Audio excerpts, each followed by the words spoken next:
Can I ask you something? Have you ever noticed how the mind rehearses moments that may never actually happen? Not the big what if scenarios, just very ordinary ones. A sentence you might say, a response you imagine giving. Moments your mind practices quietly, even when there's no real reason to. That's what I've been thinking about. I noticed it the other day, almost by accident. I wasn't stressed. I wasn't planning anything. I was just sitting there, doing nothing in particular. And suddenly, I was in the middle of a conversation in my head. Not one I was about to have, not one I needed to prepare for, just a conversation that existed entirely in my imagination.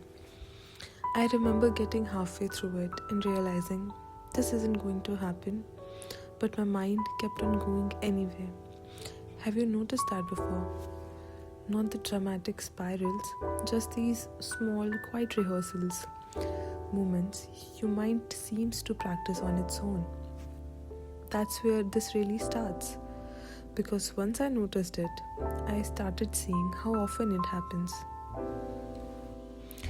It's kind of strange when you think about it. The mind puts effort into moments they may never exist. It runs practice rounds for scenes without a date, without a guarantee, scenes that may never happen at all. I started wondering about it. Not deeply, just out of curiosity. Why does the mind do this?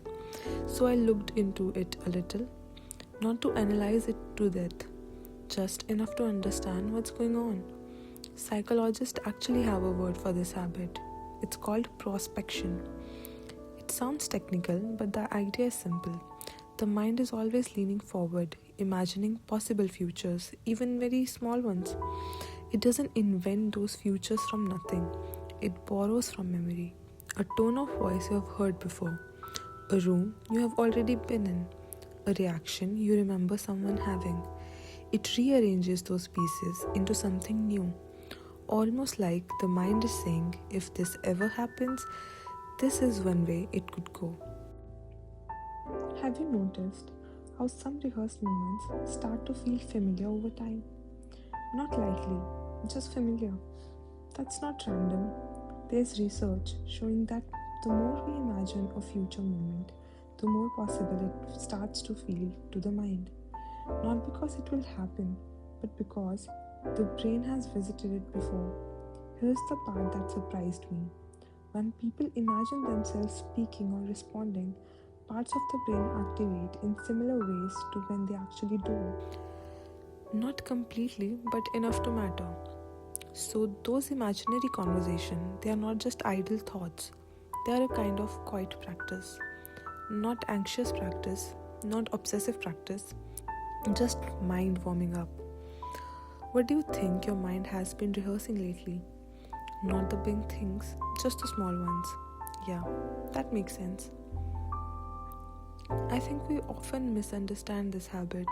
We assume rehearsal means worry, or insecurity, or trying to control the future. But most of the time, it's none of that.